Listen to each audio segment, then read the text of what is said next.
जय हिंद, वंदे मातरम। स्वागत है आप सभी का free exam zone YouTube channel पर। दोस्तों, अगर आप बिहार शिक्षक भर्ती 3.0 या फिर बिहार सक्षमता परीक्षा 2024 की तैयारी कर रहे हैं तो आज हम ये हिंदी का शानदार सेशन लेकर के आए हैं जिसमें हमने 30 अति महत्वपूर्ण प्रश्न शामिल किया है। तो आप लोग सेशन में अंत तक बने रहेगा, यहां से प्रश्न आपके एग्जाम में निश्चित ही देखने को मिलेंगे। तो चलिए पहला शानदार प्रश्न देखते हैं। राइट आंसर आपको जरूर कमेंट करते रहना है। वर्णमाला का कौन सा अक्षर पुल्लिंग नहीं है आपको बताना है। आ होगा, जा है, बड़ी ई है या फिर टा होगा। तो यहां पर पुल्लिंग नहीं है, तो ई जो है ये पुल्लिंग नहीं है, जरूर ध्यान रखिएगा। बाकी बड़ा, आ, जा, टा ये सभी पुल्लिंग है, ध्यान रखना है आप सभी को।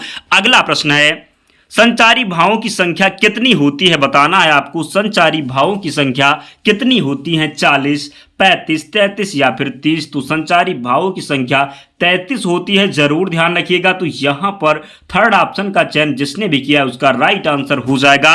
नेक्स्ट, आयात किस शब्द का विपरार्थक है आपको। आयात का विलोम बताना है। निर्यात होगा, आयत होगा, आगमन होगा या फिर निगमन हो जाएगा। बात करें आयात की तो आयात का जो विपरार्थक हो जाएगा ये निर्यात हो जाएगा, ध्यान रखना है आप सभी को। आयात का जो विपरार्थक हो जाएगा ये निर्यात हो जाएगा, आप सभी को ध्यान रखना। इंपॉर्टेंट प्रश्न है। नेक्स्ट, प्रत्येक रस के भाव कैसे होते हैं। प्रत्येक रस के भाव कैसे होते हैं? व्यभिचारी होते हैं, अनुभाव होते हैं, अस्थाई होते हैं या फिर अस्थाई होते हैं, आपको बताना है। तो राइट आंसर आप लोग जरूर कमेंट करके बताएं। प्रत्येक रस के भाव कैसे होते हैं? तो प्रत्येक रस के भाव जो होते हैं ये अस्थाई होते हैं। क्या होते हैं? तो अस्थाई होते हैं। तो फोर्थ ऑप्शन यहां पर राइट आंसर हो जाएगा। अगला प्रश्न है, घर का पर्यायवाची शब्द कौन सा है। अनल होगा, वात होगा, उरग होगा या फिर आलय हो जाएगा। तो घर का पर्यायवाची शब्द की बात करें तो आलय होता है। घर का पर्यायवाची शब्द क्या होता है? तो आलय होता है घर का पर्यायवाची शब्द। आप सभी लोग जरूर ध्यान रखिएगा, घर का जो पर्यायवाची शब्द हो जाएगा ये आलय हो जाएगा। नेक्स्ट, साहित्य अकादमी पुरस्कार का प्रारंभ कब से हुआ। साहित्य अकादमी पुरस्कार का प्रारंभ कब से हुआ? 1947, 1950, 1954 या फिर 1960। तो बात करें साहित्य अकादमी पुरस्कार का प्रारंभ तो कब से हुआ, जरूर ध्यान रखना है। 1954 से प्रारंभ हुआ साहित्य अकादमी पुरस्कार, ध्यान रखना है आप सभी को। कब से प्रारंभ हुआ? तो 1954 में प्रारंभ हुआ, ध्यान रखना है। अगला प्रश्न है, भुजा का बहुवचन बताइए। भुजा का बहुवचन बताइए। भुज होगा, बहुभुज होगा, भुजा भुजा होगा या फिर भुजाएं हो जाएगा। तो जो भुजा का बहुवचन हो जाएगा वो भुजाएं हो जाएगा, जरूर आप सभी को ध्यान रखना है। भुजा का बहुवचन हो जाएगा भुजाएं। अगला प्रश्न है, प्रतिवर्ष कौन सा दिन हिंदी दिवस के रूप में मनाया जाता है। हिंदी दिवस के रूप में कौन सा दिन मनाया जाता है? 14 अक्टूबर, 19 दिसंबर, 27 फरवरी या फिर 14 सितंबर। तो बात करें हिंदी दिवस की तो कब मनाया जाता है? 14 सितंबर को मनाया जाता है हिंदी दिवस। आपसे प्रश्न पूछा जाए विश्व हिंदी दिवस कब मनाया जाता है तब आप 10 जनवरी लगा करके आएंगे। कितना? 10 जनवरी को मनाया जाता है विश्व हिंदी दिवस। और प्रतिवर्ष हिंदी दिवस जो मनाया जाता है ये 14 सितंबर को मनाया जाता है, ध्यान रखना है आप सभी को। नेक्स्ट, पारा ना उतरना, इस मुहावरे का उचित अर्थ क्या है। पारा ना उतरना, हद कर देना, घमंड दिखाना, अशांत होना या फिर शांत होना। तो पारा ना उतरने का जो अर्थ हो जाएगा, इस मुहावरे का जो अर्थ हो जाएगा ये हो जाएगा घमंड दिखाना। पारा ना उतरना इस मुहावरे का अर्थ हो जाएगा घमंड दिखाना, जरूर ध्यान रखना है आप सभी को। अगला प्रश्न है, कौन सी पत्रिका का संपादन महावीर प्रसाद द्विवेदी ने किया। सरस्वती, ब्रह्म, हिंदी प्रदीप या फिर विशाल भारत। तो बात करें महावीर प्रसाद द्विवेदी के द्वारा कौन सी पत्रिका का संपादन किया गया। तो सरस्वती का जो है सरस्वती पत्रिका का संपादन महावीर प्रसाद द्विवेदी जी के द्वारा किया गया, तो जरूर ध्यान रखिएगा। अगला प्रश्न है, भाषा के क्षेत्रीय रूप को क्या कहते हैं। भाषा के क्षेत्रीय रूप को क्या कहते हैं? जैसे आपके क्षेत्र में जो भाषाएं बोली जाती हैं उसको क्या कहते हैं। बोली कहते हैं, राष्ट्रभाषा कहते हैं, राज्य भाषा कहते हैं, फिर साहित्य कहते हैं। तो जो भाषा के क्षेत्रीय रूप को क्या कहते हैं? तो बोली कहते हैं। क्या कहते हैं? तो आपसे पूछा जाए भाषा के क्षेत्रीय रूप को तो बोली कहते हैं, ध्यान रखना है, बोली लगा करके आना आप लोग। अगला प्रश्न है, नवीन का विलोम शब्द क्या होगा? नया होगा, जो है पुरातन हो जाएगा, प्राचीन हो जाएगा, या फिर नूतन हो जाएगा। तो बात करें नवीन, नवीन का विलोम क्या होगा? तो नवीन का जो विलोम हो जाएगा ये प्राचीन हो जाएगा। क्या हो जाएगा? तो नवीन का विलोम हो जाएगा प्राचीन। प्राचीन मीन्स पुराना और नवीन मीन्स नया। तो इसका राइट आंसर हो जाएगा प्राचीन। जरूर ध्यान रखिएगा। अगला प्रश्न है, थोड़ा सा दूध गर्म कर दो, थोड़ा सा दूध गर्म कर दो, इस वाक्य में विशेषण का कौन सा भेद है? गुणवाचक विशेषण होगा, सार्वनामिक विशेषण होगा, अनिश्चित प्रमाणवाचक होगा, या फिर निश्चित संख्यावाचक होगा? बात करें आपसे, आपको बताना है थोड़ा सा दूध गर्म कर दो, थोड़ा सा गर्म कर दो, तो क्या हो जाएगा? थोड़ा सा दूध गर्म कर दो, तो अनिश्चित प्रमाणवाचक हो जाएगा। क्या हो जाएगा? थोड़ा सा, तो अनिश्चित प्रमाणवाचक यहां पर हो जाएगा। ध्यान रखना है आप सभी को।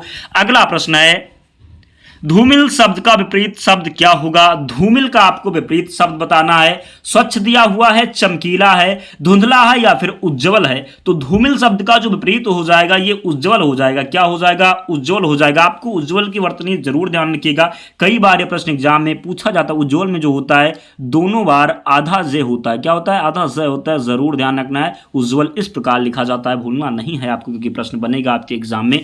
अगला प्रश्न है, प्रशंसा शब्द का विलोम शब्द बताइए। प्रशंसा का आपको विलोम बताना है। बुराई, निंदा, आलोचना, आधार। आपकी जब प्रशंसा की जाती है, बहुत से लोग जब आप कोई अच्छा काम करते हैं, जब आपकी नौकरी लग जाएगी, तब आप जो सभी लोग आपकी प्रशंसा करेंगे, तो जो प्रशंसा का विलोम हो जाएगा, जब आप एग्जाम नहीं पास कर पाते तो कहना ये पढ़ता नहीं है, तो उसका जो निंदा करते हैं, तो प्रशंसा का जो विलोम हो जाता है वो निंदा हो जाता है। क्या हो जाता है? प्रशंसा शब्द का जब विलोम हो जाता है वो निंदा हो जाता है। ध्यान रखना है, आप सभी को गलती नहीं करना है। प्रशंसा का विलोम जो होता है वो निंदा हो जाता है। अगला प्रश्न है, जमीन आसमान एक करना, मुहावरे का अर्थ बताइए। जमीन आसमान एक करना, घोर प्रयत्न करना, व्यर्थ का कार्य करना, मतलब निकालना, पूरी तरह से नुकसान करना। तो जमीन आसमान एक करना, तो जब आपका एग्जाम आ जाता है तो आप रात दिन मेहनत करते हैं, तो उसको कहते हैं जमीन आसमान एक करना। एग्जाम से पहले आप घोर प्रयत्न करते हैं एग्जाम पास करने के लिए, तो जमीन आसमान एक करने का क्या हो जाएगा?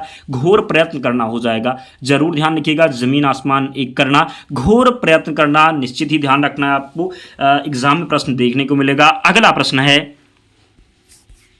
जो शब्द क्रिया की विशेषता प्रकट करते हैं उन्हें क्या कहते हैं? क्रिया विशेषण, प्रतिक्रिया, क्रियाभेद, क्रिया रूप। तो हम उम्मीद कर सकते हैं इसका आंसर आप सभी को पता होगा।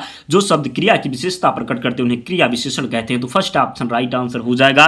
दोस्तों, जिसने भी अब तक सेशन को लाइक नहीं किया, प्लीज़ आप लोग सेशन को जरूर लाइक कर दें और चैनल को सब्सक्राइब कर लें, क्योंकि जब तक आपका एग्जाम नहीं हो जाता, आपके एग्जाम में जिस प्रकार के प्रश्न पूछे जाएंगे उन सभी प्रश्नों को लेकर के आएंगे। जो प्रीवियस ईयर में जो प्रश्न पूछे गए हैं उन सभी प्रश्नों का निचोड़ होगा। तो आप लोग प्लीज़ चैनल को सब्सक्राइब कर लीजिए, जहाँ से आपको बहुत हेल्प मिलने वाली है। जो शब्द संज्ञा या सर्वनाम की विशेषता प्रकट करते हैं उन्हें क्या कहते हैं? संज्ञा, विशेषण, या फिर विशेष, या फिर प्रविशेषण। तो जो शब्द संज्ञा या सर्वनाम की विशेषता प्रकट करते हैं तो क्या कहते हैं उन्हें? तो विशेषण कहते हैं। क्या कहते हैं? जो शब्द संज्ञा या सर्वनाम की विशेषता प्रकट करते हैं उन्हें विशेषण कहते हैं। जरूर ध्यान रखिएगा। अगला प्रश्न है, काठ का उल्लू का अर्थ क्या है? काठ का उल्लू, निर्जीव, मूर्ख, अत्यधिक सरल, या फिर अडिग। तो काठ का उल्लू का जो अर्थ हो जाता है, काठ का उल्लू जो अर्थ हो जाता है ये मूर्ख हो जाएगा। काठ का उल्लू का अर्थ हो जाएगा मूर्ख हो जाएगा। जरूर ध्यान रखिएगा। अगला प्रश्न है, हिंदी गद्य का सर्वप्रथम युग किसे माना जाता है? हिंदी गद्य का सर्वप्रथम युग किसे माना जाता है? भारतेंद्र को, द्विवेदी युग को, शुक्ल युग को, या फिर प्रेमचंद युग को। तो बात करें हिंदी गद्य का सर्वप्रथम युग, तो भारतेंद्र युग को हिंदी गद्य का सर्वप्रथम युग माना जाता है। फर्स्ट ऑप्शन यहां पर सही उत्तर हो जाएगा। जरूर ध्यान रखिएगा। अगला प्रश्न है, दोस्तों 20 प्रश्न हो चुके हैं। आप लोग कमेंट करके बताएं 20 प्रश्नों में आपसे कितने प्रश्न सही हुए। फिर हम अगला प्रश्न देखते हैं। ईस्वी में संविधान लागू होने के समय देश की संवैधानिक भाषाओं की संख्या कितनी थी? पूछा गया है आपसे। 12, 14, 18 या फिर 22। तो जब संविधान लागू हुआ था तो मूल संविधान में केवल कितनी भाषाएं थी? तो 14 भाषाएं थी। कितनी थी? तो 14 भाषाएं थी। जरूर ध्यान रखना है। वर्तमान की अगर आपसे पूछा जाए तो आप 22 लगाएंगे। ध्यान रखना है आप सभी को। अगला प्रश्न है, निम्नलिखित में से कौन सी भारोपीय परिवार की भाषा नहीं है? मराठी, गुजराती, मलयालम, हिंदी। तो आप लोग अगर हमारी क्लास डेली लेते हैं तो इसका आंसर आप लोग जरूर सही करेंगे। कई बार हमने बताया है मराठी, गुजराती, मलयालम या फिर हिंदी। तो मलयालम जो हो जाएगा ये भारोपीय परिवार की भाषा नहीं है। बाकी मराठी, गुजराती और हिंदी ये भारोपीय परिवार की भाषा है। मलयालम की बात की द्रविड़ परिवार की हो जाएगी। जरूर ध्यान रखिएगा। अगला प्रश्न है, 11वां विश्व हिंदी सम्मेलन का आयोजन कहाँ हुआ था? नागपुर, मॉरिशस, लंदन या फिर न्यूयॉर्क। तो 11वां बात करें 11वां विश्व हिंदी सम्मेलन तो ये मॉरिशस में हुआ था। कहाँ हुआ था? मॉरिशस में हुआ था, जरूर ध्यान रखिएगा। अगला प्रश्न है, भारतीय संविधान की 8वीं अनुसूची में शामिल भाषाओं की संख्या कितनी है? वर्तमान की बात कर रहा तो अभी आपको हमने बताया है, मूल संविधान की बात करें तो केवल 14 भाषाएं थी और वर्तमान की बात करें तो अब कितनी भाषाएं हैं? तो 22 भाषाएं हैं। जरूर ध्यान रखिए, गलती नहीं करना है, आप लोग सही आंसर जरूर लगा के आना। अगला प्रश्न है, विकास की दृष्टि से प्राकृत की पूर्वकालीन अवस्था का नाम क्या है? विकास की दृष्टि से प्राकृत की पूर्वकालीन अवस्था का नाम क्या है? पाली होगा, संस्कृत होगा, हिंदी हो जाएगा या फिर अवहट्ट होगा? बात करें विकास की दृष्टि से प्राकृत की पूर्वकालीन अवस्था का नाम क्या है? तो यहाँ पर जो राइट आंसर हो जाएगा तो प्राकृत के पूर्वकालीन, तो प्राकृत के पूर्व क्या था? पाली था। पाली से पूर्व पूछा जाए तो आप संस्कृत लगाएंगे, ध्यान रखना है आप सभी को। अगला प्रश्न है, भाषा के आधार पर सर्वप्रथम किस राज्य का गठन हुआ था? भाषा के आधार पर सर्वप्रथम किस राज्य का गठन हुआ था? पंजाब, जम्मू कश्मीर, राजस्थान या फिर आंध्र प्रदेश? तो बात करें भाषा के आधार पर किस राज्य का सर्वप्रथम गठन हुआ था? तो आंध्र प्रदेश राज्य का गठन भाषा के आधार पर सर्वप्रथम हुआ था। गलत नहीं करना है, ध्यान रखना है आप सभी को। अगला प्रश्न है, किस तिथि को हिंदी को राजभाषा बनाने का निर्णय लिया गया? किस तिथि को हिंदी को राजभाषा बनाने का निर्णय लिया गया? 15 अगस्त 1947, 26 जनवरी 1950, 14 सितंबर 1949 या फिर 14 सितंबर 1950? तो ध्यान रखना है आप सभी को, आपको हमने बताया 14 दिसंबर को हिंदी दिवस जो है, 14 सितंबर को हिंदी दिवस मनाया जाता है। तो 14 सितंबर 1949 को, कब? 14 सितंबर 1949 को हिंदी को राजभाषा बनाने का निर्णय लिया गया। बात करें 14 सितंबर 1949 की तो हिंदी को राजभाषा बनाने का निर्णय लिया गया। जरूर ध्यान रखना है आप सभी को। विश्व हिंदी दिवस आपको बात करें 14 सितंबर की तो 14 सितंबर को हिंदी दिवस भी मनाया जाता है, ये भी आपको ध्यान रखना, गलती नहीं करना है। अगला प्रश्न है, निरोग में प्रयुक्त संधि का नाम बताइए। निरोग में प्रयुक्त संधि का नाम बताइए। स्वर संधि होगा, व्यंजन संधि होगा, विसर्ग संधि होगा या फिर इनमें से कोई नहीं होगा? तो आप जब निरोग का संधि विच्छेद करेंगे तो निह के साथ विसर्ग लग जाएगा, निह धन रोग हो जाएगा। क्या हो जाएगा? निह धन रोग हो जाएगा। तो विसर्ग जहां पर भी लग जाए, आप जब संधि विच्छेद करें तो वहां पर विसर्ग संधि हो जाती है। आप लोग बिल्कुल भी गलत नहीं करेंगे, तो राइट आंसर यहां पर विसर्ग संधि हो जाएगा।